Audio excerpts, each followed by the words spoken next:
প্রিয় দর্শক সবাইকে শুভেচ্ছা। টাইম এক্সক্লুসিভ অনুষ্ঠানে আপনাদের স্বাগত জানাচ্ছি। আমি আরিফুর রহমান। প্রথমেই শিরোনামগুলো বলবো যে বিষয়গুলো নিয়ে আজকে আলোচনা হবে। খালেদা জিয়ার শারীরিক অবস্থা কিছুটা উন্নতি, দুবাই হয়ে লন্ডনে নেয়ার প্রস্তাব, মঙ্গলবার আসছে এয়ার অ্যাম্বুলেন্স। এছাড়া আলোচনা করব আইসকে প্রতিহত করা এড়াতে পরামর্শ, ফেডারেলের কাছে ঢুকে দাঁড়ানো আহ্বান। এক ভিডিও বার্তায় জোহরান মামদানি বলেছেন। ডোনাল্ড ট্রাম্পের নতুন জাতীয় নিরাপত্তা কৌশলপত্র, এই বিষয় নিয়ে আমরা কথা বলবো। যুক্তরাষ্ট্র কানাডায় একটা মৃদু ভূমিকম্প হয়েছে, সেই বিষয়ে আলোচনা হবে। আজকে আলোচকদের প্যানেলে আছেন ইব্রাহিম চৌধুরী খোকন, আছেন ঢাকা থেকে নামির আহমেদ, চ্যানেল 9 জার্নালিস্ট, এছাড়া কানাডা থেকে ইয়াসমিন রিমু, সিনিয়র জার্নালিস্ট। এখন আমরা সবসময় যেভাবে যাই যথারীতি নিউজ আপডেট চলে যাব নাজমুল হাসানের কাছে। ধন্যবাদ আরিফ, এবং ধন্যবাদ টাইম টেলিভিশনের সকল দর্শক, শ্রোতা এবং প্যানেলিস্ট। সবাইকে সালাম এবং শুভেচ্ছা। আশা করি আপনারা সবাই ভালো আছেন। আজ রবিবার, ডিসেম্বর মাসের 7 তারিখ। সুপ্রিম কোর্ট আবার একটি ট্রাম্প প্রশাসন একটি আবেদন শোনার ইচ্ছা প্রকাশ করেছে এবং আগামীকালে সেটি তারা শুনবে। যে আবেদনটি হচ্ছে যে প্রেসিডেন্ট ট্রাম্পের ক্ষমতা, প্রেসিডেন্ট ট্রাম্প যে ক্ষমতা বলে বিভিন্ন ইন্ডিপেন্ডেন্ট কমিশন যেগুলো রয়েছে, তার মধ্যে একটি হচ্ছে ফেডারেল ট্রেড কমিশন। এই ট্রেড কমিশনের ডিরেক্টরদের তিনি পদচ্যুত করেছেন, চাকরিচ্যুত করেছেন। এই বিষয়ে একটি মামলা হয়েছে যে একজন চাকরিচ্যুত আহ কর্মকর্তা এই মামলাটি দায়ের করেছেন প্রেসিডেন্ট ট্রাম্প এবং তার প্রশাসনের বিরুদ্ধে, এবং সেই মামলাটি শেষ পর্যন্ত সুপ্রিম কোর্ট পর্যন্ত পৌঁছেছে এবং আগামীকাল সুপ্রিম কোর্ট এই বিষয়ে শুনানি শুরু করবে। এবং এতে সুপ্রিম কোর্ট যুক্তরাষ্ট্রের সংবিধান অনুযায়ী বিবেচনা করবে যে প্রেসিডেন্ট ট্রাম্প যে ক্ষমতা, সেই ক্ষমতাটি এক্সিকিউটিভ ব্রাঞ্চ থেকে যে সর্বময় ক্ষমতা, কারণ এই বিষয়গুলোতে অতীতে এই সমস্ত কর্মকর্তাদের পদচ্যুতি কিছু নির্দিষ্ট কারণ ছাড়া তাদেরকে তাদেরকে চাকরিচ্যুত করা যেত না। কারণগুলোর মধ্যে হচ্ছে অদক্ষতা কিংবা অযোগ্যতা, কিংবা কোনো ভুল তথ্য প্রদান করে চাকরি অর্জন, এই সমস্ত বিষয় ছাড়া তাদেরকে চাকরিচ্যুত করা যেত না। কিন্তু প্রেসিডেন্ট ট্রাম্প কোনো কারণ না দর্শিয়ে এই ধরনের ইন্ডিপেন্ডেন্ট, বেশ কিছু ইন্ডিপেন্ডেন্ট কমিশনের যারা সরাসরি প্রেসিডেন্টের কর্তৃক পদচ্যুত হওয়ার আওতায় ছিল না, তাদেরকে প্রেসিডেন্ট পদচ্যুত করেছেন, চাকরিচ্যুত করেছেন, এবং এইটি শোনায় সুপ্রিম কোর্ট শুনবে আগামীকাল থেকে। এবং এই বিষয়ে একটি সিদ্ধান্ত, সুপ্রিম কোর্টের সিদ্ধান্ত একটি যুগান্তকারী সিদ্ধান্ত হবে। তার কারণ প্রেসিডেন্ট ট্রাম্প দ্বিতীয় মেয়াদে দায়িত্বভার গ্রহণ করার পর এক্সিকিউটিভ ব্রাঞ্চ, যেটাকে আমরা বলি নির্বাহী ক্ষমতা, যারা প্রয়োগ করে থাকেন যুক্তরাষ্ট্র প্রশাসনে, তাদের ক্ষমতাকে আরো বিস্তৃত করার যে প্রয়াস পেয়েছেন, তার মধ্যে একটি হচ্ছে যে কোনো কারণ না দর্শিয়ে ইন্ডিপেন্ডেন্ট কমিশন গুলোর কর্মকর্তাদের চাকরিচ্যুত করা, এবং এটি সুপ্রিম কোর্ট এখন জানাবে প্রেসিডেন্ট তা পারেন কিনা যুক্তরাষ্ট্রের সংবিধান অনুযায়ী। আরেকটি বিষয় যেটি আজকে বলার চেষ্টা করছি, সেটি হচ্ছে যে আইস এ পর্যন্ত, ইমিগ্রেশন এবং কাস্টম এনফোর্সমেন্ট, তারা প্রেসিডেন্ট ট্রাম্পের দ্বিতীয় মেয়াদে দায়িত্বভার গ্রহণ করার পর থেকেই তারা বেশ জোরে সোরে অভিবাসীদের গ্রেপ্তার অভিযান পরিচালনা করে আসছে। তার মধ্যে প্রথমে প্রেসিডেন্ট ট্রাম্প এবং তার প্রশাসন জানিয়েছিল যে শুধুমাত্র যারা ক্রিমিনাল কর্মকাণ্ডের সাথে জড়িত সেই সমস্ত অভিবাসীদের গ্রেপ্তার করার প্রথম লক্ষ্য। কিন্তু পরবর্তীতে দেখা গেল যে এই পর্যন্ত 2,20,000-এর মতন অভিবাসীকে ইমিগ্রেশন এবং কাস্টম এনফোর্সমেন্ট গ্রেপ্তার করেছে, এবং তার মধ্যে 75,000 জন যাদের বিরুদ্ধে কোনো ক্রিমিনাল ইতিহাস নেই। ফেডারেল সরকারের কাছে কোনো ক্রিমিনাল ইতিহাস নেই, কিন্তু এমন 75 জনকে গ্রেপ্তার করা হয়েছে এবং আটক রাখা হয়েছে। এদের প্রায় সবাইকে, কয়েকজনকে অবশ্য মুক্তি দেওয়া হয়েছে এর মধ্যে বেছে বেছে, কিন্তু খুবই খুবই অল্প সেই পরিমাণ, মুক্তির পরিমাণ। এবং এবং এই বিষয়টি আজকে জানিয়েছে যে জানুয়ারি মাসের 20 তারিখ থেকে অক্টোবরের 15 তারিখ পর্যন্ত প্রাপ্ত তথ্য অনুযায়ী এই এই এই হিসাবটি পাওয়া গেছে। এবং যদিও প্রেসিডেন্ট ট্রাম্প যে কথাটি বলেছিলেন সেটি কিন্তু আইস কর্তৃপক্ষ মেনে চলছে না। তিনি, প্রেসিডেন্ট ট্রাম্পের নির্দেশে বলা ছিল মার্ডার, যারা হত্যাকারী, যারা র্যাপিস্ট, যারা দর্শক এবং যারা গ্যাং সদস্য, তাদেরকেই মূলত গ্রেপ্তারের লক্ষ্যমাত্রা নির্ধারণ করা হয়েছে। কিন্তু এখন যুক্তরাষ্ট্রে অবৈধভাবে অবস্থানের জন্য ক্রিমিনাল অবস্থানটাকেও ক্রিমিনাল অপরাধ হিসেবে চিহ্নিত করে তাদের সেই সমস্ত অভিবাসীদের গ্রেফতার করা হচ্ছে। নিউ ইয়র্ক সিটির মেয়র ইলেক্ট, অর্থাৎ আগামী 1 জানুয়ারি যিনি দায়িত্বভার গ্রহণ করতে যাচ্ছেন, সেই Zohran Mamdani new York city যে আইসের অপারেশন অভিযান সম্পর্কে একটি ভিডিও বার্তা দিয়েছেন। নিউ ইয়র্কবাসীকে ভিডিও বার্তার মাধ্যমে তিনি জানিয়েছেন যে ইমিগ্রেশন কাস্টম এনফোর্সমেন্ট যখন কোনো অভিযান চালায় সেই সময় অভিবাসীরা যদি তাদের অধিকার সম্পর্কে অবগত হয় তাহলে তাদের পক্ষে সুবিধা হবে আইসকে মোকাবেলা করা। এবং সেই অধিকারের বিষয় হিসাবে তিনি তার ভিডিও বার্তায় উল্লেখ করেছেন যে অভিবাসীরা বাধ্য নয় আইসের নির্দেশ মেনে চলতে এবং আইসের সাথে কোনো প্রকার বাক্য বিনিময় অভিবাসীরা বাধ্য নয়। তবে যদি কোনো অভিবাসীকে গ্রেপ্তার করার চেষ্টা করা হয় তখন তাকে যেন বাধা না দেওয়া হয়, বরং তাকে জানা হয় যে আমি কি মুক্ত হতে পারি, আমি কি মুক্ত হয়েছি, এই ধরনের প্রশ্ন যেন তাকে অনবরত করা হয়। আরেকটা বিষয় যেটা বলে ভিডিও মেসেজে তিনি বলেছেন যে ইমিগ্রেন্টদের রাইট অর্থাৎ অভিবাসীদের অধিকার সম্পর্কে জন জন জনগণকে অবহিত করার কাজটি খুব ব্যাপক আকারে করা প্রয়োজন। এতে জনগণ সমৃদ্ধ হবে তথ্যের মাধ্যমে তাদের কি অধিকার আছে। এবং আরেকটি বিষয় আছে তিনি ভিডিওতে উল্লেখ করেছেন যে ইমিগ্রেশন এবং কাস্টম এনফোর্সমেন্ট এর কর্মকর্তারা অনেক সময় অনেক মিথ্যা প্রলোভন দেখিয়ে থাকে এবং এটা তারা আইনতেই করে থাকে। আইনে তাদের সেই অধিকার দেওয়া আছে যে কোনো অভিবাসীকে তারা মিথ্যা তথ্য দিয়েও তাদের সামনে নিয়ে আসতে পারে। অতএব সেই জন্য জোহরান মামদানি বলেছেন তার ভিডিও বার্তায় যে যে মিডিয়া তারা যেন ইমিগ্রেশন কর্তৃপক্ষের কোন মধুর বার্তায় বিগলিত না হয়ে পড়েন, তারা তাদের অধিকার থাকেন সম্পর্কে থাকেন। এবং জোহরান মামদানি আবারও স্মরণ করে দিয়েছেন যে আইস কর্মকর্তারা জুডিশিয়াল ওয়ারেন্ট ছাড়া, অ্যাডমিনিস্ট্রেটিভ ওয়ারেন্ট না, অ্যাডমিনিস্ট্রেটিভ ওয়ারেন্ট সাধারণত ইমিগ্রেশনের বড় কর্তা ব্যক্তিরা স্বাক্ষর করে থাকে, আর জুডিশিয়াল ওয়ারেন্ট সেটি স্বাক্ষর করে থাকেন বিচারকরা। অতএব জুডিশিয়াল ওয়ারেন্ট ছাড়া কোনো আইস কর্তৃপক্ষের কর্মকর্তারা কোনো স্কুল, কারো বাড়ি কিংবা উপাসনালয় এই সমস্ত জায়গায় অভিযান চালাতে পারে না। এবং এই বিষয়গুলো যেন নিউ ইয়র্কবাসী অবহিত থাকেন সেই বিষয়টিও তিনি গুরুত্বের সাথে উল্লেখ করেছেন তার ভিডিও বার্তায়। এবং ভিডিও বার্তায় তিনি আরো উল্লেখ করেছেন যে নিউ ইয়র্ক শহর সবসময় অভিবাসীদের স্বাগত জানাবে এবং 3 মিলিয়ন অভিবাসী নিউ ইয়র্ক শহরে রয়েছে আজ জোহরান মামদানির হিসেব অনুযায়ী। সেই 3 মিলিয়ন সবাইকে নিরাপত্তা দেওয়ার দায়িত্ব তিনি বহন করবেন এবং সেই দায়িত্ব তিনি যথাযথভাবে তাদের অধিকার রক্ষার জন্য সচেষ্ট থাকবেন, সেটিও তিনি বলেছেন। এবং তিনি আর সবশেষে ভিডিও বার্তায় যেটি তিনি বলেছেন যে আমরা আইসের বিপক্ষে অবস্থান নিতে পারি যদি আমরা আমাদের অধিকার সম্পর্কে জানি, এবং সেটি সবচেয়ে গুরুত্বপূর্ণ। আরেকটি বিষয় যেটি বলা হচ্ছে যে কোন ফেডারেল আইন প্রয়োগকারী সংস্থার সাথে কথা না বলাই ভালো, এবং তার সবারই মৌনতার অধিকার রয়েছে। মৌনতার বিষয়ে তিনি অত্যন্ত গুরুত্ব আরোপ করেছেন আজকে তার ভিডিও বার্তায়। এবং তিনি বলেছেন যে আইস যেহেতু কোনো জুডিশিয়াল ওয়ারেন্ট ছাড়া কারো বাড়ি কিংবা স্কুল কিংবা কোনো প্রোটেক্টেড এলাকায় প্রবেশ করতে পারে না, অতএব সেই ক্ষেত্রে তাদের সাথে কোনো প্রকার বাকবিতণ্ডা থেকে শুরু করে কোনো প্রকার বাক্যালাপে জড়িয়ে না পড়াই উত্তম কাজ। আরেকটি বিষয় যেটি বলার চেষ্টা করছি সেটি হচ্ছে যে নিউ ইয়র্ক সিটি হাউজিং অথরিটিতে অধীনে যে সমস্ত বাড়ির মালিকরা সেকশন 8 হাউজিং এর জন্য ফেডারেল সরকারের অনুদান যেটি নাইসা নিউ ইয়র্ক সিটি হাউজিং অথরিটির মাধ্যমে পেয়ে থাকেন, তারা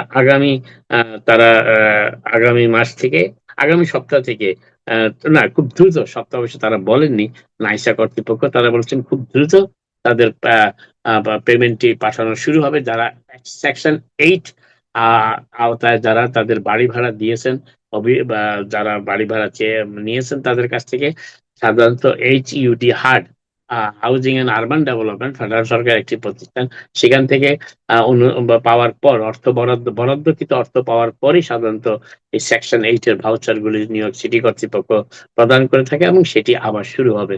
কিছুদিন আগে হার্ড কর্তৃপক্ষ সেই বরাদ্দকৃত অর্থ পাঠানো স্থগিত রেখেছিল, কিন্তু তারা আবার সেটি শুরু করেছে বলে এই শনিবার গতকাল নাইসা কর্তৃপক্ষ new York city housing authority জানিয়েছে। অর্থাৎ যারা ল্যান্ডলর্ড আছেন এবং যারা সেকশন 8 এর আওতায় তাদের বাড়ি ভাড়া দিয়েছেন নাইসা কর্তৃপক্ষের মাধ্যমে ভাড়া সংগ্রহ করে থাকেন, তারা আগামী দিন কয়েকের মধ্যেই ভাড়া পাওয়া শুরু করবেন। আরেকটি বিষয় যেটি বলার চেষ্টা করছি, নিউ ইয়র্ক সিটি আপনারা জানেন দিন কয়েক আগে CDC, centre for disease control, সকল বাবা মাকে আহ, পরামর্শ দিয়েছিল তারা যেন নবজাত সন্তানদের হেপাটাইটিস বি ভ্যাকসিন না দিয়ে থাকেন। কিন্তু আজকে নিউ ইয়র্ক সিটির সবচেয়ে বড় ডাক্তার যিনি, অর্থাৎ নিউ ইয়র্ক সিটির হেলথ কমিশনার যিনি, সেই মিশেল মোরসে, তিনি বলেছেন যে সিডিসি সে সমস্ত কথাবার্তায় কান দেওয়ার কোনো প্রয়োজন নাই। তিনি নিউ ইয়র্ক সিটিতে নবজাত শিশুদের হেপাটাইটিস বি ভ্যাকসিন দেওয়ার উপরও গুরুত্ব আরোপ করেছেন। তিনি স্পষ্ট করে উল্লেখ করেছেন যে সিডিসির বক্তব্যটি পরামর্শমূলক, এটি কোনো বাধ্যতামূলক কিছু নয়। অতএব নিউ ইয়র্ক সিটি সেটি অবজ্ঞা করতেই পারে নিউ ইয়র্ক সিটির বাসিন্দারা, সেটিতে দৃষ্টি দেওয়ার কোনো প্রয়োজন নেই। এটা হচ্ছে New York City health commissioner Michelle মোরসের বক্তব্য। নিউ ইয়র্ক সিটির একজন বিচারক আজকে নির্দেশ দিয়েছেন New York City department of ট্রান্সপোর্টেশনকে যে অ্যাস্টোরিয়া এলাকায় 31 স্ট্রিট এবং 31 স্ট্রিট এলাকায় যে নতুন ভাবে রাস্তা ছোট করে ফেলা হচ্ছে বাইক লেনের জন্য, সেই কাজটি অবিলম্বে বন্ধ করার জন্য। সেই বিচারপতি বিশেষ করে ব্যবসায়ীদের অভিযোগের পরিপ্রেক্ষিতে তিনি ব্যবসায়ীদের সমর্থনে তার এই রায়টি প্রদান করেছেন ডিপার্টমেন্ট অফ ট্রান্সপোর্টেশনকে। তারা যেন 31 স্ট্রিট উপরে যেই তারা যে নতুন বাইক লেন করার চেষ্টা করছেন সেটির কাজ যেন অবিলম্বে বন্ধ করে দেন। আগামীকাল থেকে নিউ ইয়র্ক সিটির সাবওয়েতে কিছুটা পরিবর্তন আসছে। যারা অ্যাপ এবং এম ট্রেন ব্যবহার করেন, সপ্তাহের 5 দিন সোমবার থেকে শুক্রবার পর্যন্ত সকাল 6:30 থেকে রাত 9টা পর্যন্ত অ্যাপ ট্রেন, এখন যেটা কুইন্স ব্রিজ দিয়ে ম্যানহাটনে প্রবেশ করে, সেটি প্রবেশ করবে কুইন্স প্লাজা দিয়ে ম্যানহাটনে প্রবেশ করবে, এবং সেই সময় সেগুলো এম ট্রেন স্টেশন গুলো ব্যবহার করবে। অ্যাপ ট্রেন 6:30 থেকে রাত 9টা পর্যন্ত শনি এবং রবিবার অ্যাপ ট্রেন তার পুরনো স্ক্যাজুয়ালে ফিরে যাবে, অর্থাৎ কুইন্স ব্রিজ দিয়ে ম্যানহাটনে প্রবেশ করবে। আর সপ্তাহের প্রতিদিন অর্থাৎ সোমবার থেকে শুক্রবার 6টা থেকে রাত 9:30 পর্যন্ত এম ট্রেন এখন যেখানে কুইন্স প্লাজা দিয়ে ম্যানহাটনে প্রবেশ করে, সেটি ম্যানহাটনে প্রবেশ করবে কুইন্স ব্রিজ দিয়ে, অর্থাৎ এফ ট্রেনের স্টেশন দিয়ে সেটি ম্যানহাটনে প্রবেশ করবে। এবং এর ফলে নিউ ইয়র্ক সিটির কয়েকটি স্টেশনে যাত্রীদের একটু পরিবর্তন হবে স্টেশন, সাবগুলো স্টেশন ব্যবহার করার ক্ষেত্রে। এবং সেই স্টেশনগুলোর মধ্যে রয়েছে কুইন্স অ্যাপ ট্রেন যাবে সকাল 6:30 থেকে 9টা পর্যন্ত Queens Plaza, Court Square, 23rd Street, Lexington Avenue, 53rd Street এবং 5th এভিনিউ, 53rd স্ট্রিট হয়ে ম্যানহাটনে যাবে। আর এম ট্রেন যাবে অ্যাপ ট্রেন স্টেশন গুলো 21st Street, Queens Bridge, Roosevelt Island, Lexington Avenue, 63rd Street এবং 57th স্ট্রিট। শেষ করছি একজন আজকে ম্যানহাটনের একজন বিচারক গত দিন কয়েক আগে একটি নাম পরিবর্তনের প্রস্তাব নাকচ করে দিয়েছেন। যদিও যিনি আবেদন করেছেন নাম পরিবর্তনের জন্য, তিনি তার লিঙ্গ পরিবর্তনের আবেদন করেছিলেন। তিনি মহিলা থেকে পুরুষ থেকে মহিলা হিসেবে লিঙ্গ পরিবর্তন আবেদন করেছেন। বিচারক সেটাও মঞ্জুর করেছেন। এমনকি তিনি আহ তারপরে আরেকটি আবেদনও তিনি করেছিলেন তার নাম পরিবর্তনের সাথে এবং আহ, আহ, আরেকটি জিনিস তিনি চেয়েছিলেন, সেটি তিনি নাম পরিবর্তন করতেছিলেন। এই আফগান অভিবাসী নাম পরিবর্তন, আপনারা জানেন যে প্রেসিডেন্ট ট্রাম্প দায়িত্বভার গ্রহণ করার পর যুক্তরাষ্ট্র পাসপোর্টে শুধুমাত্র 2টি লিঙ্গ উল্লেখ করা যায়, মেল এবং ফিমেল, এবং সেই মহিলা তিনি মেল থেকে ফিমেল হয়েছেন, কিন্তু সেটি অনুমোদন করেছেন বিচারক। কিন্তু যেটি অনুমোদন করেননি সেটি হচ্ছে তিনি তার লিগ্যাল নেমের পরে শুরুতেই ডিআর অর্থাৎ ডক্টর ব্যবহার করতে চেয়েছিলেন। বিচারক সেটিতে অনুমতি দেননি। যদিও তার পক্ষে যুক্তি দেখানো হয়েছিল যে বিভিন্ন সাংস্কৃতিক অনুষ্ঠানে ডক্টর জো, ডক্টর ডক এই ধরনের নাম ব্যবহার করা হয়ে থাকে। তখন বিচারক অবশ্য বলেছেন যে সেগুলো হচ্ছে স্টেজ নেম, সেগুলোর সাথে লিগ্যাল নেমের কোনো সম্পর্ক নেই। কারো লিগ্যাল নেমের আগে ডক্টর বসানো যায় না, এটি একটি পেশাদার টাইটেল, অতএব এটি নাম হিসাবে লিগ্যালি বসানো যায় না, কারণ নামকরণ পরিবর্তনের সময়। অতএব আপনারা যারা নাম পরিবর্তন করতেই চান করতে পারেন। বিশেষ করে যারা ন্যাচারালাইজ সিটিজেন হন, তারা ন্যাচারালাইজেশনের আগে তাদের নাম পরিবর্তন করতে পারেন আদালতের মাধ্যমে, কিন্তু কখনো ডক্টর ব্যবহার করতে পারবেন না। নামের আগে ডাক্তার দিয়ে নাম শুরু করতে পারবেন, অর্থাৎ ফার্স্ট নেম কারো ডাক্তার হতে পারবে না যদি সেটা পেশাদার ডিগ্রি বা কোনো টাইটেল না হয়ে থাকে। আপাতত এখানে শেষ করি, আবার আপনাদের সাথে কথা হবে। আপনারা সবাই ভালো থাকুন। নাজমুল হাসান, আপনি একটু সঙ্গেই থাকুন। আমি একটা প্রশ্ন রাখবো আপনার কাছে। আপনি অনেক গুরুত্বপূর্ণ তথ্য বিভিন্ন বিষয়ে এরই মধ্যে টাইম টেলিভিশনের দর্শকদেরকে দিয়ে ফেলেছেন। তো আপনার প্রশ্ন থেকে আপনার উত্তর থেকে একটি প্রশ্ন এসেছে যে আইস সদস্যরা যখন অভিযানে যাবে administrative warrant and judicial warrant, যদি জুডিশিয়াল ওয়ারেন্ট থাকে সেক্ষেত্রে তাহার মানে আর কোনোভাবেই কোনো উপায় থাকবে না। অর্থাৎ জোহরান মামদানি যেহেতু ভিডিও বার্তায় বলেছে যে জুডিশিয়াল ওয়ারেন্ট থাকলে, আপনি যেটা বলেছেন হয়তো বা আমার কথাও ভুল হতে পারে, যদি এই জায়গাটা একটু ব্যাখ্যা করেন, কারণ মানুষ জানতে চায় যারা অনেক অভিবাসী আছে, অর্থাৎ জুডিশিয়াল ওয়ারেন্ট যদি হাতে নিয়ে চলে আসে কোনো আইন সদস্য, সেক্ষেত্রে তাকে নিয়ে যাওয়ার ক্ষেত্রে কি কোনো তাহলে বাধা থাকবে না? যদি এই বিষয়টি একটু না, বিস্তারিত বলতেন। জুডিশিয়াল ওয়ারেন্ট থাকলে আইস কর্তৃপক্ষ সেটি কার্যকর করতে বাধ্য, সেটি তারা কার্যকর করার জন্য তাদের জুডিশিয়াল অধিকার আছে। আর অ্যাডমিনিস্ট্রেটিভ ওয়ারেন্ট যেটি, সেটি ইগনোর করতে পারেন যার বিরুদ্ধে অ্যাডমিনিস্ট্রেটিভ অর্ডার এসেছে। অ্যাডমিনিস্ট্রেটিভ অর্ডারে সাধারণত কাউকে পিক করা যায় না, সাধারণত আমি শব্দটা ব্যবহার করি সাধারণত। কিন্তু এখন তো আপনারা জানেন যে বর্তমান প্রশাসন আইনের চাইতে তাদের এক্সিকিউশনের ব্যাপারটা বেশি গুরুত্ব দেয়। আইন যে সবসময় তারা মেনে চলে তাও ঠিক বলা যাবে না, তবে আইনে লেখা আছে যে জুডিশিয়াল ওয়ারেন্ট নিয়ে যদি আইস কর্তৃপক্ষ কারো ঠিকানায় যায় সেটি তারা প্রবেশাধিকার পেতে বাধ্য। যদি না পায় তারা ভেঙেও ঢুকে ফেলতে পারে যদি তাদের সেই জুডিশিয়াল ওয়ারেন্ট থাকে। আর অ্যাডমিনিস্ট্রেটিভ ওয়ারেন্টটা সেইভাবে তারা কার্যকর করতে পারে না, তাদের অপেক্ষা করতে হয় অভিবাসী সাক্ষাৎ পাওয়ার জন্য। তাহলে এখন অভিবাসীদের জন্য আপনি সব সময় অনেক বার্তা দেন, তো অভিবাসীদের জন্য কোনো বার্তা আছে নাকি? জোহরান মামদানির এই ভিডিও বার্তার পরে একদম একজন জার্নালিস্ট হিসেবে অভিবাসীদের জন্য আসলে কোনো মন্তব্য আপনি করবেন কিনা? প্রথম কথা হচ্ছে যে অভিবাসীরা যারা আছেন, যারা মনে করেন তাদের বিরুদ্ধে ওয়ারেন্ট ইস্যু হতে পারে, এবং আমি যতটুকু বুঝি যে সব অভিবাসী যাদের এখনো যুক্তরাষ্ট্রে বসবাসের বৈধতার কাগজপত্র চূড়ান্ত হয়নি, তাদের নিশ্চয়ই একজন আইনজীবী রয়েছে, অবশ্যই থাকার কথা। যদিও সেই আইনজীবীর সাথে পরামর্শ করতে পারেন যে তাদের বিরুদ্ধে কোনো জুডিশিয়াল ওয়ারেন্ট আইস কর্তৃপক্ষ নিতে পারে কিনা, জুডিশিয়াল ওয়ারেন্ট গ্রহণ করতে পারে কিনা জুডিশিয়াল সিস্টেমের মাধ্যমে, এটি তারা জেনে নিতে পারেন। আরেকটি বিষয় যেটি আমি মনে করি যে আইসের অপারেশনটা এখন তো অঘোষিত অপারেশন। যেমন দিন কয়েক আগে জ্যাকসনাইট এলাকায়, আই থিঙ্ক গত বৃহস্পতিবার, হঠাৎ ভোর 6:30টায় জ্যাকসনাইটের 82nd স্ট্রিট কিংবা 83rd স্ট্রিট 34 এভিনিউ এলাকায় হঠাৎ করে বেশ কিছু আইসের গাড়ি চলে আসলো। এখন আইসের গাড়ি যখন চলে আসে তখন আপনার আপনার করণীয়টা কি? কারণ হচ্ছে আইসের সাথে তো মোলাকাত করা আপনার দায়িত্ব না, আপনি আপনার অবস্থানে থাকবেন। আই যদি কাউকে পার্টিকুলারলি খোঁজ করার জন্য আসে, তারা সেই ঠিকানাতে যাবে।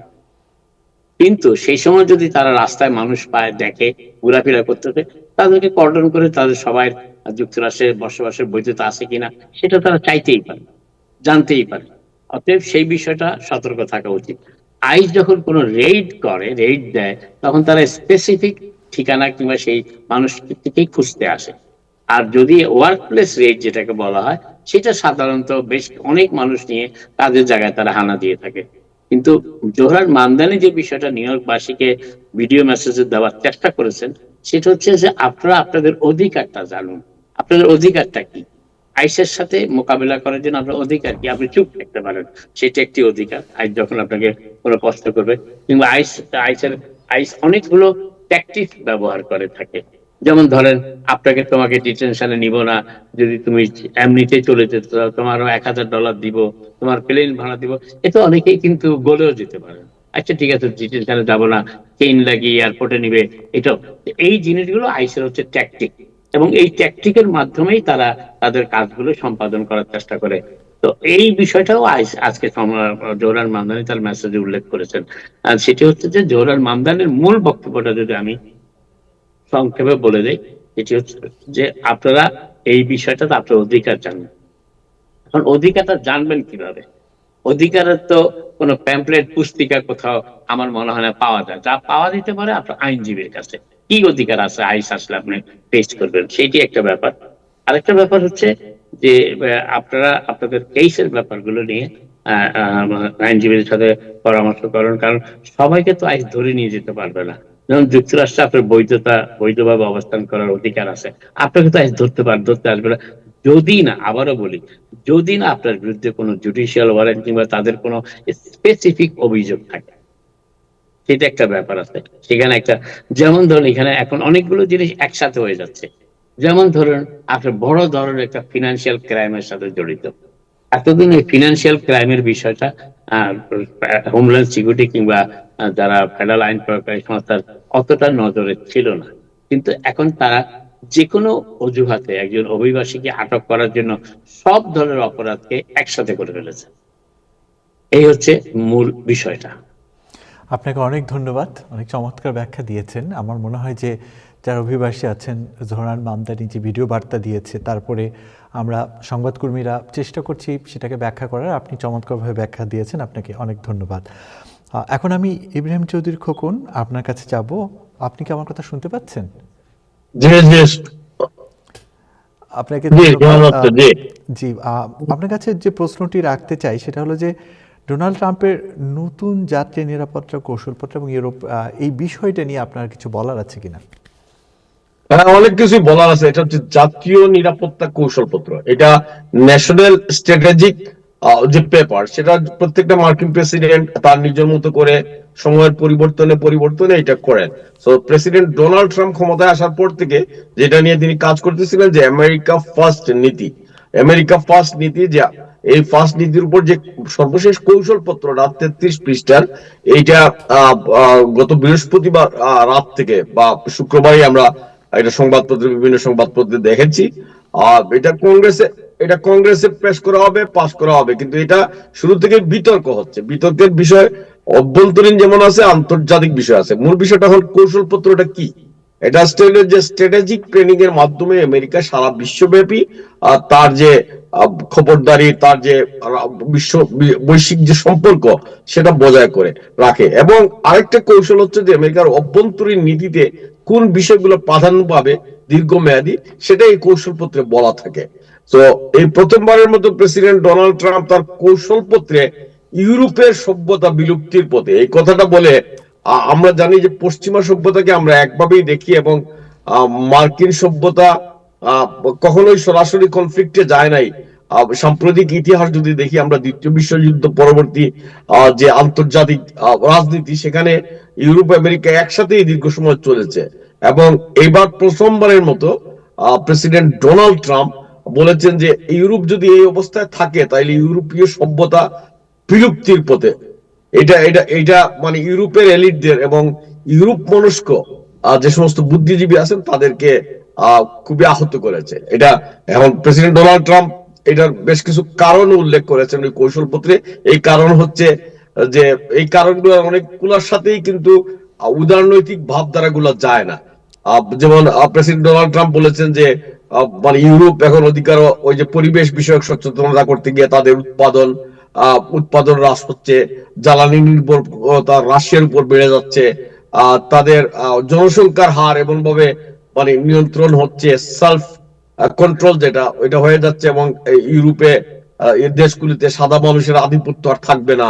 তো এইসব নিয়ন্ত্রণ করার জন্য তারা যে সমস্ত পদক্ষেপ নেওয়া জরুরি, তার মানে কি ইমিগ্রেশন কন্ট্রোল করতে হবে, বাইরে থেকে লোক আসা বন্ধ করতে হবে। এইসব বিষয়ে এখনো ইউরোপের অনেকগুলো দেশ বেশ উদার। এই উদারতাকে পরোক্ষভাবে ওই সমালোচনা করা হয়েছে, এবং এখন আবার নতুন করে ইউরোপের দেশগুলো যে রক্ষণশীলতা উস্কে উঠেছে, এই রক্ষণশীলতাকে উস্কে না উঠতে দেওয়ার বিষয়টাকে ডোনাল্ড ট্রাম্প তার মতো করে সমালোচনা করেছেন। এটা এটা তাত্ত্বিক সমালোচনা আমি মনে করি। এটা ঠিক যে আমরা যদি দেখি যে ইউরোপ আর আগের ইউরোপ নাই, এখন এই ইউরোপ কি হইতে পারে। এখন একটি সভ্যতা যদি চলমান অবস্থায় তার সংকটগুলোকে ধারণ করতে না পারে, তার সংকটগুলোকে চিহ্নিত করতে না পারে, তার সমালোচনাকে চিহ্নিত করতে না পারে, সেই সভ্যতার মানে ধ্বংস অনিবার্য। আমরা অতীতে এরকম বহু বড় বড় আমরা মানব জাতির ইতিহাস যদি দেখি, আমরা বর্তমান সভ্যতার ইতিহাসও দেখি, আমরা অনেক সভ্যতার বিলুপ্তি দেখেছি, অনেক সভ্যতার ক্ষয়ে যাওয়া দেখেছি। এবং ইউরোপীয় সভ্যতা সম্বন্ধে ডোনাল্ড ট্রাম্প তার উপরিকাঠামো থেকে যে বক্তব্যটা রেখেছেন, এটা মোটেও অমূলক না। এটা নিয়ে আগামীতে ইউরোপ আমেরিকার বুদ্ধিজীবীরা বিতর্ক করবেন, এই বিতর্ক আমরা দেখব। এবং কিন্তু এখানে আরেকটা বিষয় যেটা যেটা বলা হয়েছে যে এই যে শব্দচয়নটা বিলুপ্তি, এই বিলুপ্তিটা অনেকে মেনে নিতে পারছেন না। এটা কি কারণে? এবং ইউরোপের যে ব্যর্থ অর্থনীতির এটাও তারা অর্থনৈতিক ভাবেও কোনো উন্নয়ন করতে পারতেছে না, দৃশ্যমান কোনো আয় উন্নতি নাই গত 1 দশক থেকে, এটা ডোনাল্ড ট্রাম্প বলেছেন।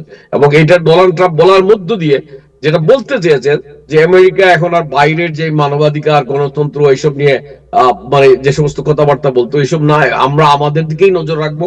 আমেরিকা এবং আমেরিকার ফার্স্ট, আমেরিকার স্বার্থকে সংরক্ষণ করতে গিয়ে আমরা আমার বিশ্ব পরিবেশ নষ্ট হয়ে যাচ্ছে কিনা এইসব নিয়ে ভাববো না। আমরা বিশ্বের কথা, গণতন্ত্রের জন্য কে স্লোগান দিল, কে আত্মাহুতি দিল, এইসব নিয়ে ভাববো না। তো এই জাতীয়তাবাদী স্বার্থপরতার একটা বিষয় আছে, এটা ডোনাল্ড ট্রাম্পের তার ঘোষিত বিভিন্ন কর্মসূচিতে আছে, এই কৌশলপত্র সেটা। সো ধন্যবাদ আরিফ, এটা নিয়ে হয়তো আমরা আরো সামনে বলবো, বাট আপাতত এইটুকুই বলে রাখলাম যে এটা একটা কৌশলপত্র যেটা উদারনৈতিক বুদ্ধিজীবীদের বেশ হামলার মুখে পড়বে, এবং ডোনাল্ড ট্রাম্পের যারা সমর্থক বা নতুন করে এই যে জাতীয়তাবাদী চেতনা, যেটা আমেরিকান হোক বা ইউরোপের বিভিন্ন দেশের, তাদের উত্থানকে সমর্থন করেন, তাদের কাছে এক ধরনের প্রশ্রয় পাবে। ধন্যবাদ আপনাকে। এই আরিফ, জি। আমি একটু অ্যাড করতে পারি? অবশ্যই। হ্যাঁ, সেটা হচ্ছে যে এই প্রেসিডেন্ট ট্রাম্পের যে এই জাতীয় security strategy, national security strategy, এটার ভূয়সী প্রশংসা করেছে রাশিয়ার প্রেসিডেন্ট পুতিন।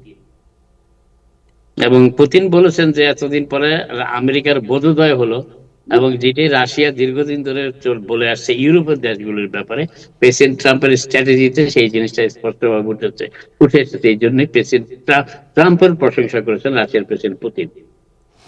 টাইম ধন্যবাদ। এক্সক্লুসিভ অনুষ্ঠানের আসলে এটাই বিউটি, যে আপনারা যেভাবে অ্যাড করেন এবং তাৎক্ষণিকভাবে যে খবরগুলো আসে এই প্যানেলে সবাই অ্যাড করে ফেলেন, এটা কিন্তু একটা অন্যরকম বিউটি। আরিফ, আমি একটা কথা যুক্ত করতে চাই, মানে এই নাজমুল হাসান ভাই যেটা যুক্ত করলেন, এইটা শুনলে যাদের শরীর খারাপ করতো তারা আজকে এই অনুষ্ঠানে উপস্থিত নাই। তো ধন্যবাদ আমাদেরকে নির্ভয়ে এটা বলার দেওয়ার জন্য।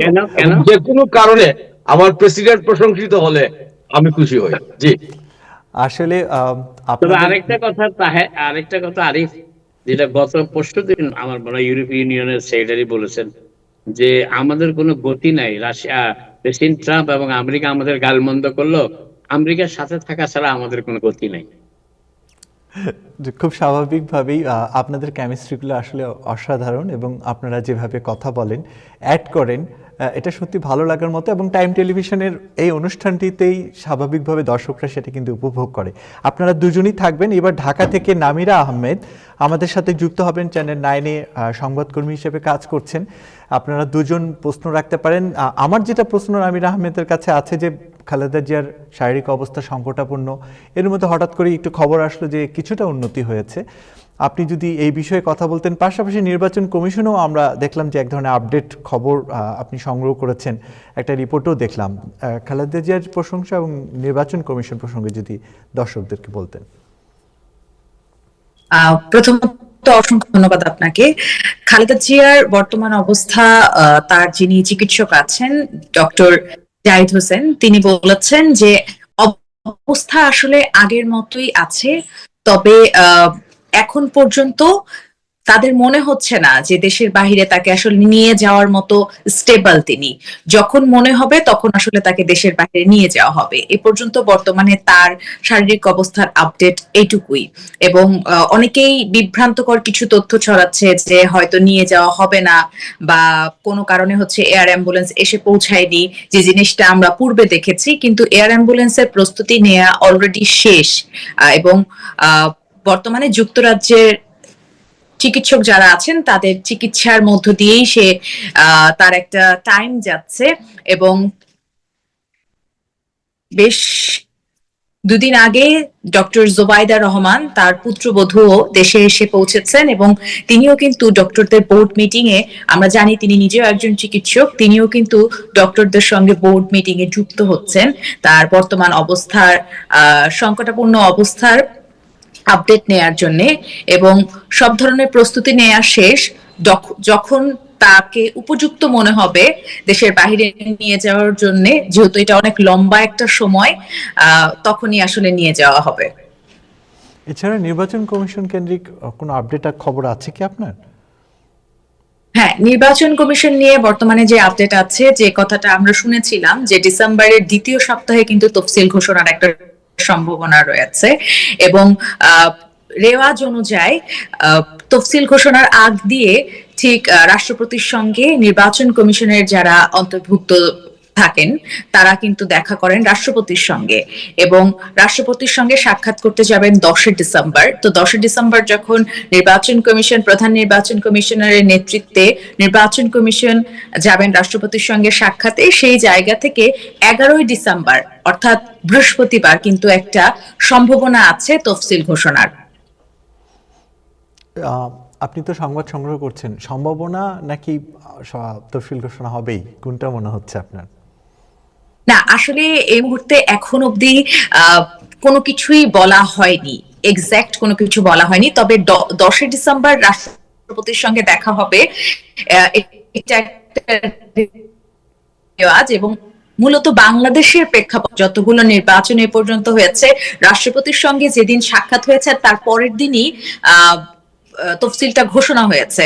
তো সেই জায়গা থেকে যারা ইসি কর্মকর্তা আছে তারা বলেই দিয়ে যে ডিসেম্বরের দ্বিতীয় সপ্তাহে তফসিলটা পড়ে যায়। আচ্ছা, সেই জায়গা থেকে এক্সাক্ট বলা হচ্ছে না, তবে এই সময়টুকু বলা হয়েছে যে ডিসেম্বরের শেষ সপ্তাহে বৃহস্পতিবার, এবং ম্যাক্সিমাম সময় কিন্তু তফসিল ঘোষণার সময়টা হয় হয়তো সোমবার না হলে বৃহস্পতিবার। আর মাত্র 2 মাস নির্বাচনের বাকি, তো স্বাভাবিকভাবেই নির্বাচনের প্রস্তুতি নির্বাচন কমিশন নিচ্ছে, আমরা স্বাভাবিকভাবে দেখছি। এবং আপনি নির্বাচন কমিশন বিটে আমরা জানি যে নিয়মিত যাওয়া আসা করেন, স্পেশালি বিট জার্নালিজম যেটা হয়, আপনি নির্বাচন কমিশনের সাথে সম্পৃক্ততা বেশি রাখেন। এছাড়া অন্যান্য বিটে আপনি সাংবাদিকতা করেন। তো নির্বাচন কেন্দ্রিক সাংবাদিকতা করতে গিয়ে আপনার সারা দেশের মানুষের নির্বাচনকে কেন্দ্র করে আগ্রহ কি দেখেছেন? মানে নির্বাচনে অংশগ্রহণ বা নির্বাচনকে কেন্দ্র করে আগে যে একটা আগ্রহ উদ্দীপনা থাকে, এই বিষয়ে কিছু বলার আছে কিনা? এই বিষয়ে এবার কিছুটা পরিবর্তন দেখা যাচ্ছে। আমরা জানি যে জুলাইয়ের যে আন্দোলন হলো সেখানে সবচাইতে বেশি অংশগ্রহণ আসলে যারা বৈষম্য বিরোধী ছাত্র আন্দোলন থেকে শুরু করে ছাত্রছাত্রী যারা, তাদের আসলে অংশগ্রহণটা ছিল। পরবর্তীতে হয়তো অন্যান্য যারা জনগণ তারা যুক্ত হয়েছে। তো সেই জায়গা থেকে যারা স্টুডেন্ট, সবচেয়ে নতুন চমক যদি আমি বলি, স্টুডেন্ট যারা এবার তাদের আসলে ভোট দেওয়ার প্রতি একটা আকাঙ্ক্ষা তৈরি হয়েছে। যারা কি বলবো 18 ক্রস করে গেছেন বা 18, তাদের আসলে মধ্যে ভোট দেওয়ার, প্রথমবার ভোট দিবে এরকম একটা উত্তেজনা দেখা গেছে। তবে কিছু জটিলতা এখন পর্যন্ত আছে, নির্বাচন কমিশন থেকে অনেক কিছুই এখন পর্যন্ত আমাদের মাঝে ক্লিয়ার না। সেই বিষয়গুলো নিয়ে আমি অবশ্যই কথা বলবো। তবে যে বিষয়গুলো আসলে আমি আজকে বলতে চাই সেটা হচ্ছে যে জুলাই জাতীয় সনদ বাস্তবায়নের ক্ষেত্রে গণভোটের আয়োজন করা হবে, এটা নিঃসন্দেহে আপনারা সবাই অবগত আছেন। তো এই গণভোটকে কেন্দ্র করে কিন্তু যেন স্বচ্ছ গণভোট পরিচালনা করা হয়, এ নিয়ে নির্বাচন কমিশন বেশ কয়েকবার সংবাদ মাধ্যম কর্মী থেকে শুরু করে রাষ্ট্রে যারা উচ্চ পর্যায়ে আছে তাদের সঙ্গেও ডিসকাশনে বসেছেন, কারণ গণভোটটা আসলে সকলের কাছে। আমাদের এখানে ইব্রাহিম চৌধুরী খোকন আপনার বক্তব্য শুনছেন, বাংলাদেশ কেন্দ্রিক, নির্বাচন কমিশন কেন্দ্রিক, খালেদা জিয়া কেন্দ্রিক। ইব্রাহিম চৌধুরী খোকন, আপনাকে বলবো যে আপনার কোনো প্রশ্ন আছে কিনা বাংলাদেশ থেকে যুক্ত হওয়া নামির আহমেদের? আমার একটা খুব সহজ প্রশ্ন আছে। আমরা খালেদা জিয়ার দেশ এই সম্পর্কে সবসময় জানতে চাই। আমি নামিরা, আমি তাকে জানতে চাই আপনি কেমন আছেন? আপনি তো মনে জীবনে প্রথম ভোট দেবেন এইবার, তো আপনার মধ্যে এই ভোট নিয়ে কতটা উৎসাহ? কারণ আমি এই সবসময় মানে ফোন পাই যে খালেদা জিয়া অসুস্থ, এটা সম্বন্ধে কোনো তথ্য মানুষ বিশ্বাস করে না। আচ্ছা, আমি যা বলি মানুষ আবার মাথা দুলাইয়া অন্য কথা বলে। তার মানে কি, মানুষ কোনো জিনিস মানে বিশ্বাস করতে চায় না আমাদের সংবাদ কর্মীদের। আমরা যখন বলি যে নির্বাচন এই যে দ্বিতীয় সপ্তাহে হবে, আবার বলে যে হবে টবে না। মানে এই যে বিষয়টা আমি আপনার কাছ থেকে জানতে চাই যে আপনি মানে কি ভালো আছেন? মানে আমরা খালেদা জিয়ার কথা আমরা বুঝলাম, আর আপনি বলেন যে আপনার নিজে এটা কি প্রথম ভোট দেবেন, আপনার মধ্যে কি উৎসাহটা বিরাজ করতেছে? জি নামিরা। প্রথমত হচ্ছে আমি প্রথম ভোট দিব না, আমি গত বছর 2024 সালে প্রথম ভোটার ছিলাম, সো আমি ভোটটা দিয়েছি এবং অসংখ্য ধন্যবাদ আপনাকে, আমি ভালো আছি আলহামদুলিল্লাহ। আরেকটা বিষয় যে একটা ব্যাপার বলেছেন আপনি, সংবাদ মাধ্যম কর্মীদের অনেক কথাই আসলে মানুষ বিশ্বাস করছে না এখন। এর প্রথম এবং প্রধান হচ্ছে কি, এখন গণমাধ্যম কর্মীদের মধ্যে কিছু ডিজিটাল সেক্টর অবশ্যই যেগুলো প্রমিনেন্ট বিশ্বাস করার মতো, যেমন প্রথম আলোতে আপনি আছেন নিঃসন্দেহে, কিন্তু এমন ছত্রাকের মতো কিছু ডিজিটাল প্ল্যাটফর্ম তৈরি হয়েছে যেখানে আসলে সংবাদ মাধ্যম কর্মী তারা কিনা এটা আসলে আমাদের মাঝেই একটা প্রশ্ন তৈরি হয়, আমাদের মাঝেই আসলে সংশয় তৈরি হয় যখন বুমটা হাতে নিয়ে আমরা তাদেরকে কথা বলতে দেখি। তো অল্প বিদ্যা ভয়ঙ্কর, কিছু কিছু সংবাদ মাধ্যম কর্মী এমনও রয়েছে, তাদেরকে আমি আসলে সংবাদ মাধ্যম কর্মী বলবো না, তাদেরকে আমি বলবো ভিউ কর্মী। আমার কথাটা হয়তো শুনতে খারাপ লাগবে, তবে তারা আসলে ভিউটা সংগ্রহ করে, আসলে সংবাদ সংগ্রহটা আসলে তারা করেন না। আর রইলো যে বিষয়টা আমি শুরুতে বলেছি, যারা স্টুডেন্ট, আমি নিজে এখন পর্যন্ত একজন স্টুডেন্ট, তো সেই জায়গা থেকে তাদের মধ্যে একটা অন্যরকম উত্তেজনা বিরাজ করেছে, কারণ এত বড় একটা আন্দোলনে তাদের অংশগ্রহণ ছিল সব মানে সর্বোচ্চ। তো সেই জায়গা থেকে তারা আসলেই আগ্রহ ভোট দেওয়ার জন্য। তবে বর্তমানে বাংলাদেশের যে পরিস্থিতি, যে বিভিন্ন জায়গায় মব ক্রিয়েট হওয়া, সেটা আমরা জানি যে কোনো না কোনো কারণে সেটা নিয়ন্ত্রণ করাটা একটু জটিল হয়ে পড়ছে, যেহেতু নির্বাচিত সরকার এখন পর্যন্ত বাংলাদেশে নেই। তো সেই জায়গা থেকে কতটা নিরাপত্তা দিতে পারবে বা কতটা জটিল হবে সেটা আসলে নির্বাচন বা ভোট কেন্দ্রেই বোঝা যাবে। এখন পর্যন্ত আশাবাদী আমরা যে সবকিছু সুষ্ঠু এবং সুন্দরভাবে হবে, এবং এখন অলরেডি আমি 2টা কি বলবো ট্রেনিং কমপ্লিট করেছি, আগামীতে বোঝা যাবে যে কি কি হবে। ধন্যবাদ আপনাকে। অনেক ধন্যবাদ। নিরাপদ থাকবেন এবং যা বলতে চান যতটা সম্ভব সেটা যেন বলতে পারেন, এই পরিবেশটার জন্য বজায় থাকে, এটাই আমার প্রশ্ন ছিল। ধন্যবাদ নামিরা আপনাকে। জনাব ইব্রাহিম চৌধুরী খোকন এবং নামির আহমেদ, আপনারা আরেকটু সময় থাকবেন, আমরা আবারও আসব আরেকটি প্রশ্ন নিয়ে। তার আগে আমি একটু কানাডা থেকে আমাদের সিনিয়র জার্নালিস্ট ইয়াসমিন নিমু উনি যোগ দিয়েছেন, বলবো যে আমরা সংবাদে একটা খবর দেখতে পেলাম যে যুক্তরাষ্ট্র এবং কানাডার সীমান্তে শক্তিশালী 7 মাত্রার ভয়াবহ ভূমিকম্প অনুভূত। তো এই ভূমিকম্প কেন্দ্রস্থলী বা কথা ছিল, এই ভূমিকম্প নিয়ে আপনার কাছে কোনো সংবাদ আছে কিনা? ধন্যবাদ আরিফ। যেটা আমরা জেনেছি যে যুক্তরাষ্ট্রের আলাস্কা ও কানাডার ইউক্রেন সীমান্ত এলাকায় 7 মাত্রার শক্তিশালী 7 মাত্রার ভূমিকম্প আঘাত হেনেছে। স্থানীয় সময় শনিবার দিবাগত রাত 2:41 এই ভূমিকম্প আঘাত হানে। তবে এ ঘটনায় কোনো ক্ষয়ক্ষতি বা হতাহতের খবর পাওয়া যায়নি বলে জানিয়েছেন কর্মকর্তারা। তো মার্কিন ভূতাত্ত্বিক জরিপ সংস্থা ইউএসজিএস যেটি জানিয়েছে যে আলাস্কার জুনো শহর থেকে প্রায় 230 মাইল উত্তর পশ্চিমে ও ইউক্রেনের হোয়াইট হর্স থেকে 150 মাইল পশ্চিমে ভূমিকম্পটি অনুভূত হয়। ভূমিকম্পের সবচেয়ে কাছের কানাডিয়ান বসতি হলো হেইন্স জাংশন গ্রাম, যা প্রায় 80 মাইল দূরে, এবং যেটি 2022 সালের হিসেবে ওই এলাকায় বসবাস করেন মাত্র 1018 জন। যেহেতু এখানে জনবসতি কম এবং এটি একটি পাহাড়ি অঞ্চল, দুর্গম এলাকা, যার ফলে এখানে আসলে ক্ষয়ক্ষতির সম্ভাবনা ছিল না এবং হয়ওনি। খুব বেশি মানুষ যারা জানিয়েছেন যে তারা টের পেয়েছেন যে তাদের শেলফে রাখা এবং দেয়ালে রাখা জিনিসপত্র পড়ে গেছে, কিন্তু এবং অনেকেই হয়তো সামাজিক যোগাযোগ মাধ্যমে জানিয়েছেন যে তারা ভূমিকম্প টের পেয়েছেন, এবং 911-এ কল দিয়েছেন মাত্র 2 জন। তো ভূমিকম্পটা আসলে অনেক শক্তিশালী ছিল, কিন্তু যেহেতু এটি জনবসতিপূর্ণ এলাকা না এবং একটু দুর্গম এলাকায়, পাহাড়ি এলাকায়, তাই আসলে ক্ষয়ক্ষতি তেমন একটা হয়নি এবং হতাহতের খবরও পাওয়া যায়নি। এবং ইউএসজিএস যেটি জানিয়েছে যে ভূমিকম্পটি প্রায় ভূপৃষ্ঠের 10 কিলোমিটার গভীরে ঘটেছে ও এর পরপরই একাধিক আফটার শকও কিন্তু অনুভূত হয়েছে।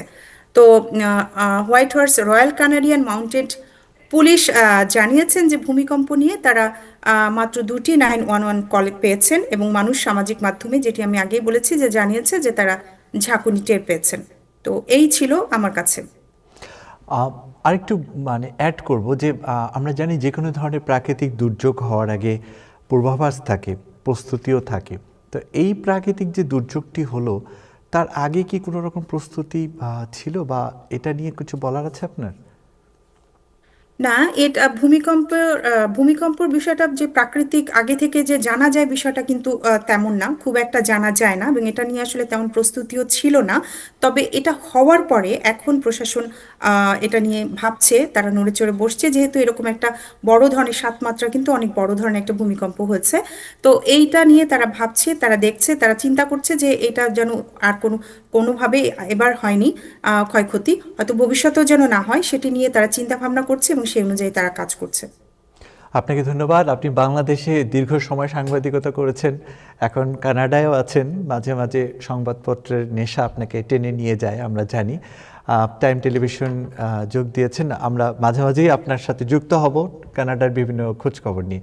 এখন আমি আবার আসবো নামির আহমেদের কাছে। নামির আহমেদ, আপনাকে বলবো যে আমরা জানি যে নির্বাচন কমিশনে বিভিন্ন রাজনৈতিক দলের একটা সংলাপ চলছে, কখনো বিএনপির সাথে, কখনো এনসিপির সাথে, কখনো বা আরও কিছু রাজনৈতিক দলের সংলাপের খবর আমরা কিন্তু দেখতে পাই। তো এই রাজনৈতিক দলের সংলাপ চলাকালীন সময় ইসির প্রস্তুতিটা কেমন থাকে বা ইসির রেসপন্সিবিলিটিটা কেমন থাকে, এবং আপনি সার্বিকভাবে ভিউটা কেমন দেখছেন যে আসলে তারা যারা এই রাজনৈতিক দলগুলো নির্বাচন কমিশনে আসে, তারা যে আলোচনা নিয়ে আসছে, তারা কি আসলে পুরোপুরি সন্তুষ্ট হয়ে যায়?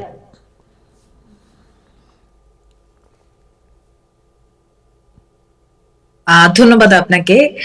ইসির প্রস্তুতিটা আমি যদি বলি, ইসির প্রস্তুতিটা ইসির মতোই আসলে চলছে। কারণ সংবাদ মাধ্যম কর্মী হিসেবে যখন আমি নির্বাচন করতে যাই, তখন যে প্রস্তুতিটা তারা আসলে যে ব্রিফিংটুকু আমাদেরকে দেয়, সেই ব্রিফিংটুকু শোনার পরে আসলে আমরা আমাদের কাজটা, আমরা আমাদের মতো ব্রিফিংটা দিতে পারি। এটা হচ্ছে প্রথম বিষয়। আর দ্বিতীয়ত, ইসি বর্তমানে নতুন কিছু বিষয় এখানে যুক্ত করেছে, সেই ব্যাপারে আমি কথা বলতে চাই। সেটা হচ্ছে তফসিলের তফসিলের আগে গুরুত্বপূর্ণ কিছু প্রস্তুতির কাজ ইসি মাত্র সম্পূর্ণ করেছে। তার মধ্যে হচ্ছে ভোটার তালিকা চূড়ান্ত করা, সংসদীয় আসনের সীমানা পুনর্বিন্যাস, আইনবিধি সংস্কার, অংশীজনদের সঙ্গে সংলাপ, নতুন রাজনৈতিক দলের নিবন্ধন ইত্যাদি। তো এই যে নতুন রাজনৈতিক দলের নিবন্ধনটা কিন্তু এখন অবধি চলছে, এখন পর্যন্ত শেষ হয়নি। এবং একই সাথে গণভোটের প্রস্তুতিটা একটু ডিফিকাল্ট হয়ে যাচ্ছে দিন যত বাড়ছে। মানুষের আমি যেটা বুঝতে পারলাম যে ভোটের থেকে, মানে ত্রয়োদশ জাতীয় সংসদ নির্বাচনের যে ভোট, ওখান থেকে বেরিয়ে মানুষ আসলে এখন গণভোটের প্রতি একটু ঝোঁক বেশি। মানে ভোট দিবে কিনা সেটা, সেই আলোচনায় আমি যাচ্ছি না, কিন্তু তাদের মধ্যে একটা সংশয় দেখা গেছে যে গণভোটটা আসলে কি এবং কেন বা গণভোট হচ্ছে, এই গণভোটটা কতটুকু আসলে কার্যক্রম ঠিকঠাক ভাবে করতে পারবে, এরকম একটা বিষয় কিন্তু অলরেডি বাংলাদেশের জনগণ যারা আছে, জনমনে এটা একটা সংশয় তৈরি হয়েছে যে গণভোটের সঙ্গে তো আসলে তারা পরিচয় ছিল না এতদিন। তারা আসলে এই গণভোটের সঙ্গে পরিচয় ছিল না। তাছাড়া নির্বাচনের প্রয়োজনীয় কেনাকাটাও শেষ হয়েছে বলে কিছু গতকাল আমাদেরকে বিষয়টি অবগত করা হয়েছে। প্রার্থীদের জন্য মনোনয়নপত্র, মুদ্রায়ন, নির্বাচন এলাকা ভিত্তিক ছবি ছাড়া ভোটারের সিডি প্রস্তুতির কাজ শেষ পর্যায়ে। তাছাড়া ভোট গ্রহণের কর্মকর্তা প্রশিক্ষণ শুরু হয়ে গেছে, আমি কিছুক্ষণ আগেও বলেছি। এবং এছাড়া 82টি স্থানীয় পর্যবেক্ষক স্থানকে নিবন্ধন দেওয়া হয়েছে। প্রবাসীদের পোস্টাল ব্যালটের মাধ্যমে ভোট দেওয়ার সুযোগ দিতে নিবন্ধন কার্যক্রম শুরু হয়ে গেছে এবং 1 লক্ষের অধিক মানুষ, প্রবাসী ভোটার যারা, তারা নিবন্ধন করেছে। এটা আমাদের প্রবাসী ভাই বোনরা যারা আছেন তাদের জন্য অনেক বড় একটা প্লাস পয়েন্ট। এবং এটি চলবে ডিসেম্বরের শেষ পর্যন্ত, 25শে ডিসেম্বর পর্যন্ত এটি চলবে। আরেকটি প্রশ্ন কিন্তু চলে আসলো যে আমরা যদি বলি যে আওয়ামী লীগের কথা বাদই দিলাম, জাতীয় পার্টি সহ অনেক রাজনৈতিক দল কিন্তু আছে, তাদেরকে ডাকার ব্যাপারে ইসি থেকে কিন্তু কোনো খবর আমরা জানতে পারছি না। কারণ অনেক ছোট ছোট রাজনৈতিক দল, আমরা যদি জাতীয় পার্টির কথাই বলি, তো আরও কিছু রাজনৈতিক দল আছে, বাম রাজনৈতিক দলগুলো আছে, তাদেরকে ডাকার ব্যাপারে কি কোনো তথ্য আছে আপনার? এখন অব্দি আসলে এই বিষয়ে কোনো কিছুই ক্লিয়ার না। যেহেতু আমি একজন গণমাধ্যম কর্মী, আমার কাছে যখন উপযুক্ত তথ্য না থাকবে, আমি আসলে তখন সেই তথ্যটা আমার জনগণকে দিতে পারবো না বা আমার দর্শককে দিতে পারবো না। জাতীয় পার্টিকে এ পর্যন্ত এতটুকু জানা যাচ্ছে যে হয়তো অংশগ্রহণ করতে পারবে, সেই বিষয়টাও একটা ধোঁয়াশে রয়ে গেছে। আওয়ামী লীগ নিষিদ্ধ করা হবে, স্থগিত করা তবে সেটা কোন অবধি যাবে সেটা বলা যায় না। তবে জাতীয় পার্টিকে অংশগ্রহণ করার বিষয়ে অন্যান্য যে রাজনৈতিক দলগুলো আছেন তারা আসলে খুব সোচ্চার। তারা বরাবরই বলে আসছেন যে জাতীয় পার্টিকে আসলে স্থগিত করা বা কোনোভাবে তাদের নির্বাচনে অংশগ্রহণে বাধা দেয়াটা ঠিক হবে না বা উপযুক্ত হবে নির্বাচন না। কমিশন থেকে আপনার কাছে কি তথ্য আছে? আপনি যে তথ্যগুলো দিচ্ছেন, আপনি তো নিয়মিত যাচ্ছেন সেখানে, ইসির সাথে কথা বলছেন, মিডিয়া উইংসের সাথে কথা বলছেন, সেখান থেকে কোনো তথ্য কি আপনার কাছে এসেছে কিনা? সেখান থেকে যে বিষয়টা আমি বলেছি, নির্বাচন কর্মকর্তা যারা আছেন বা নির্বাচন কমিশনের যার নেতৃত্বে আসলে সম্পূর্ণ হচ্ছে, তারা বারংবার একই কথা বলছেন যে নিরাপত্তার ব্যাপারটা বারবার, আমরা যারা গণমাধ্যম কর্মী আছেন তারা প্রত্যেকবারই দেখা যায় নিরাপত্তার বিষয়ে একটা প্রশ্ন ছুড়ে দেই যে আসলে নিরাপত্তাটুকু আসলে আপনারা কতটুকু দিচ্ছেন। তো বলা তো হচ্ছে আর্মি, বিজিবি থেকে শুরু করে অন্যান্য যারা প্রশাসন কর্মকর্তা আছেন সবাই থাকবেন, কিন্তু প্রশ্ন আসলে এটাও চলে আসে তখন যে আমরা প্রিভিয়াস নির্বাচনও দেখেছি, তখন আসলে আমরা কিন্তু প্রশাসন থাকবে এটা স্বাভাবিক, তবে এত পরিমাণে প্রশাসনের দেখা থাকবে এটা একটু অস্বাভাবিক। তো এই জিনিসটা আসলে কতদিন চলবে বা কেনই বা এইরকম ভীতি। আপনাকে ধন্যবাদ নামিরা। জনাব ইব্রাহিম চৌধুরী খোকন, আপনার কোনো প্রশ্ন থাকলে আপনি করতে পারেন।